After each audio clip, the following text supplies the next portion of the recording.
మన ముఖ్యంగా మన అభ్యర్థులు తెలుగుదేశం పార్టీ తరఫున నంద్యాల అసెంబ్లీకి అందరికీ శుభాకాంక్షలు. సీనియర్ నాయకులు ఎన్ఎండి ఫరూక్ గారు, అలాగే పార్లమెంటు అభ్యర్థి శబరమ్మ గారు, అలాగే ఏరాజ్ ప్రతాప్ రెడ్డి గారికి, మిగతా పేరు ఇచ్చిన జనసేన నాయకులు అయితేనేమి, బీజేపీ నాయకులు అయితేనేమి అందరికీ హృదయపూర్వక నమస్కారాలు తెలియజేసుకుంటున్నాను. ఈ వాల్మీకి ఆత్మీయ సదస్సు, ఈ వాల్మీకుల గురించి మన రామకృష్ణ ఒక్కసారి స్టేడియం దగ్గర మాట్లాడాడు. వాల్మీకుల గురించి వాస్తవం ఆయన చెప్పింది. ఇంకా ఇప్పుడంటే ఫ్రాక్షన్ లేక జీవన విధానం అంతా మారి మీ పిల్లలు కూడా మంచి చదువులు చదివి రాజకీయ చైతన్యం వచ్చి రాజకీయాల్లోకి వచ్చారు. లేకుంటే రామకృష్ణ చెప్పినట్టు ఎంతో మంది దగ్గర అనుచరులుగా ఉన్నారు. ఈరోజు లీడర్లుగా తయారయ్యి ఎమ్మెల్యేలుగా ఇంటికి కూడా వచ్చినారు. అంత చైతన్యము కలిగింది. ఎందుకంటే ఆయన చెప్పినట్టు కూడా వాల్మీకులు అంటేనే నాకు ప్రత్యక్షంగా తెలుసు. ఎంతో విశ్వాసపాత్రులు, తెగింపు, ధైర్యము, అలాగే మాట తేడా కానీ చెప్పొచ్చో లేదో తెలియదు కానీ జరిగినాయి. నాకు మాట తేడా వచ్చినా ఇంకొకటి వచ్చినా నరకడానికి కానీ అమ్మడానికి కానీ వాల్మీకులు అనేది చాలా ముందుగా ఉంటారు.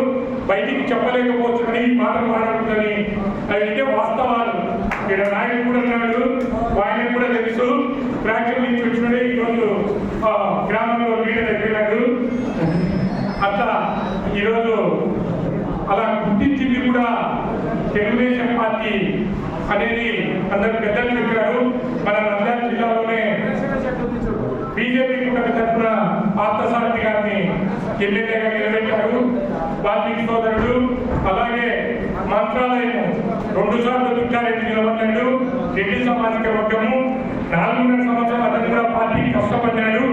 అయినప్పటికీ వాల్మీకి సోదరుడు రాఘవేంద్ర రెడ్డి గెలుస్తాడనే ఒక వాల్మీకులకు ఆయన హక్కు ఉందని ఒక నమ్మకంతో చంద్రబాబు నాయుడు గారు రెడ్డి సామాజిక వర్గాన్ని తిక్కారెడ్డిని నువ్వు వైద్యులకు నీకు మంచి భవిష్యత్తు ఇస్తామని ఆయన జిల్లా అధ్యక్షుడు చేసి రాఘవేంద్ర రెడ్డికి అవకాశం కల్పించారు.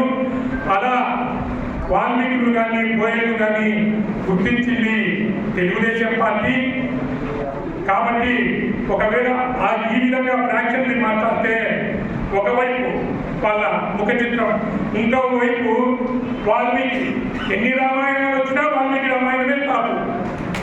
అలా దాంట్లో చూస్తే వాళ్ళ చూస్తే దానికి దీనికి అన్నిటికి కూడా వాల్మీకి సోదరులు నిష్ఠాతులు అనేది ఈ సందర్భంగా తెలియజేస్తూ కాలాతీతమైంది, ఆకలితుంది, ఎప్పుడెప్పుడు ముగిస్తాడనుకుంటున్నారు కొంతమంది.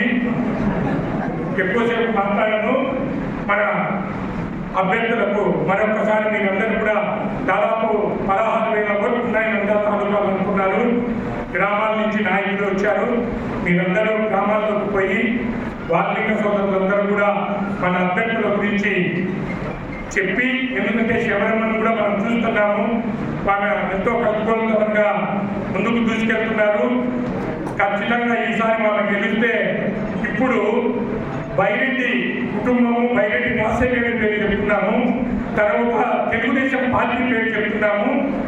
ఈసారి మనం గెలిస్తే శబరమ్మ గురించే మాట్లాడేటట్టు